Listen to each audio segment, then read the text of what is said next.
United Nations General Assembly as Israeli Prime Minister Benjamin Netanyahu has taken the stage.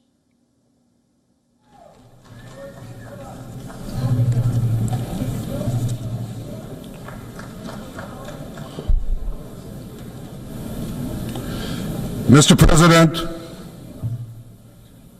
ladies and gentlemen, I didn't intend to come here this year. My country is at war, fighting for its life.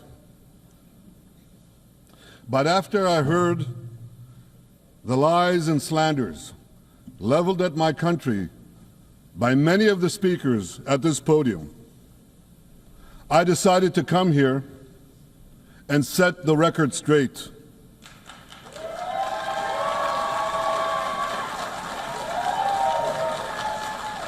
I decided to come here to speak for my people, to speak for my country, to speak for the truth.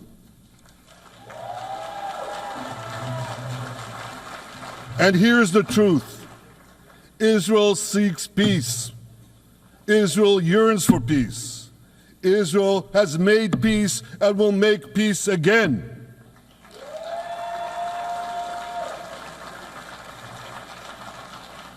Yet we face savage enemies who seek our annihilation, and we must defend ourselves against these savage murderers.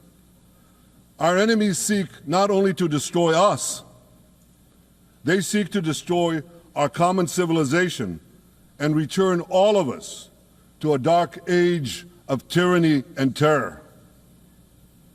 When I spoke here last year, I said we faced the same timeless choice that Moses put before the people of Israel thousands of years ago. As we were about to enter the Promised Land, Moses told us that our actions will determine whether we bequeath to future generations a blessing or a curse. And that is the choice we face today. The curse of Iran's unremitting aggression, or the blessing of a historic reconciliation between Arab and Jew. In the days that followed that speech, the blessing I spoke of came into sharper focus. A normalization deal between Saudi Arabia and Israel seemed closer than ever.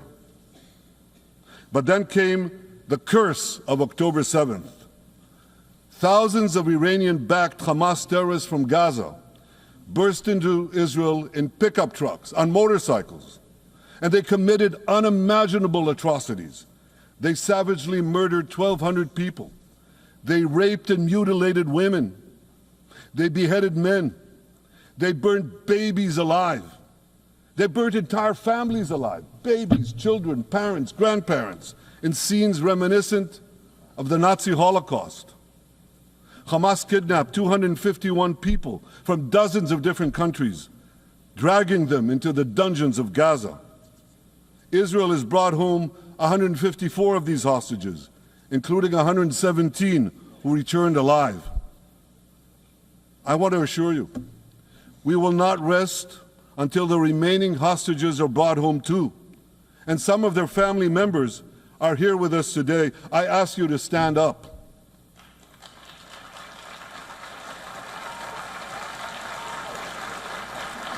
With us is Eli Stevie, whose son Idan was abducted from the Nova Music Festival. That was his crime.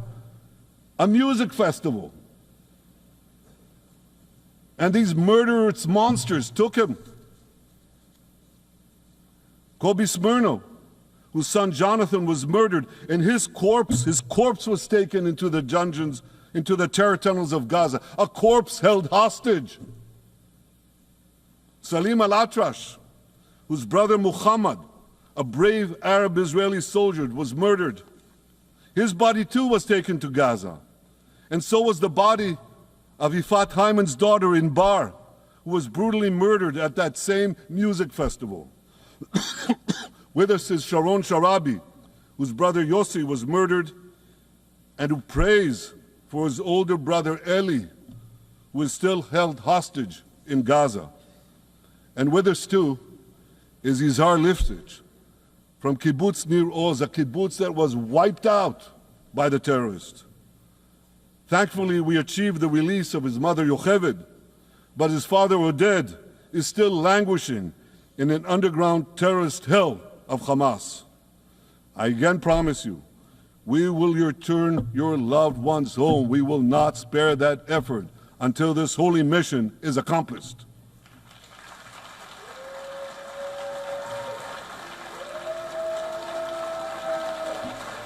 Ladies and gentlemen,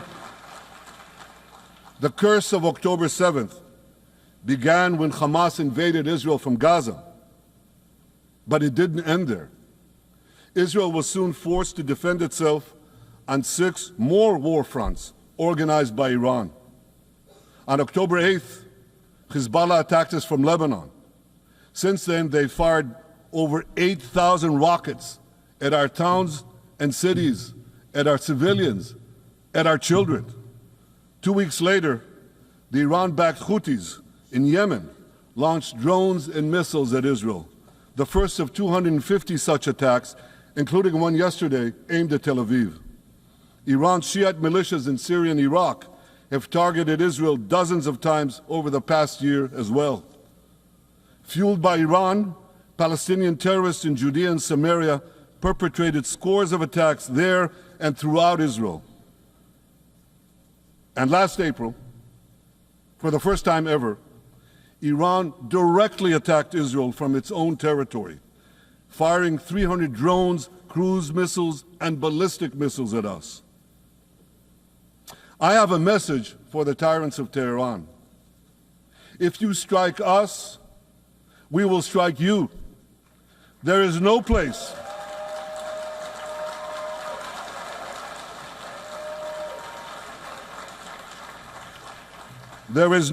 in Iran that the long arm of Israel cannot reach, and that's true of the entire Middle East. Far from being lambs led to the slaughter, Israel's soldiers have fought back with incredible courage and with heroic sacrifice. And I have another message for this assembly and for the world outside this hall. We are winning.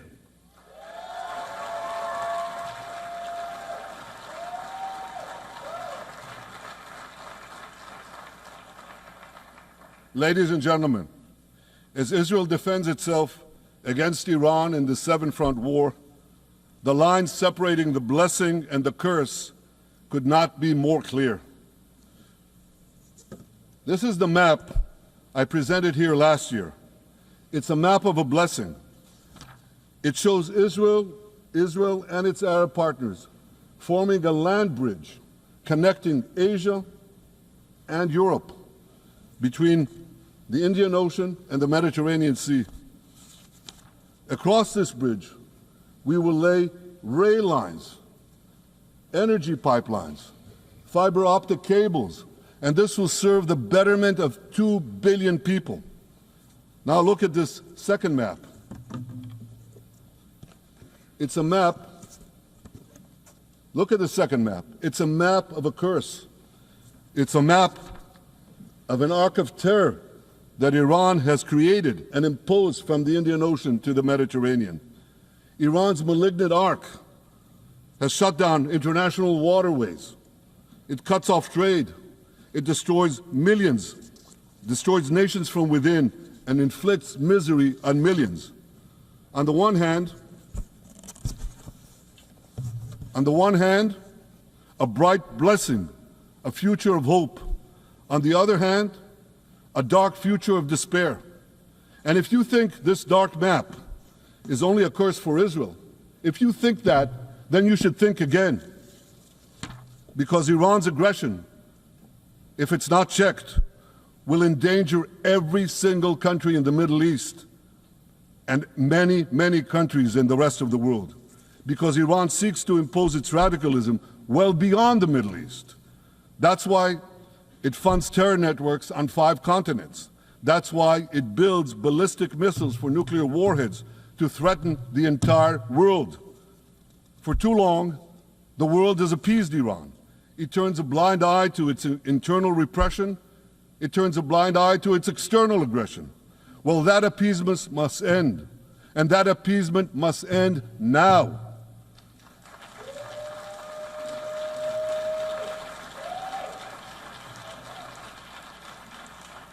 Nations of the world should support the brave people of Iran who want to rid themselves of this evil regime. Responsible governments should not only support Israel in rolling back Iran's aggression, they should join Israel. They should join Israel in stopping Iran's nuclear weapons program. In this body, in the Security Council, we're going to have a deliberation in a few months.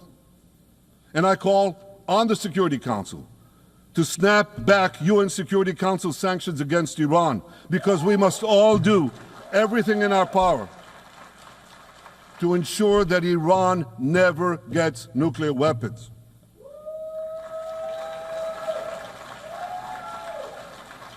For decades, I've been warning the world against Iran's nuclear program.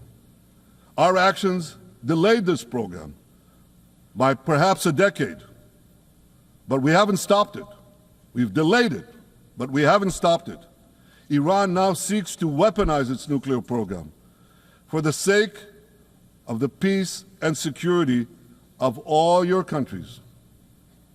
For the sake of the peace and security of the entire world, we must not let that happen. And I assure you, Israel will do everything in its power to make sure it doesn't happen.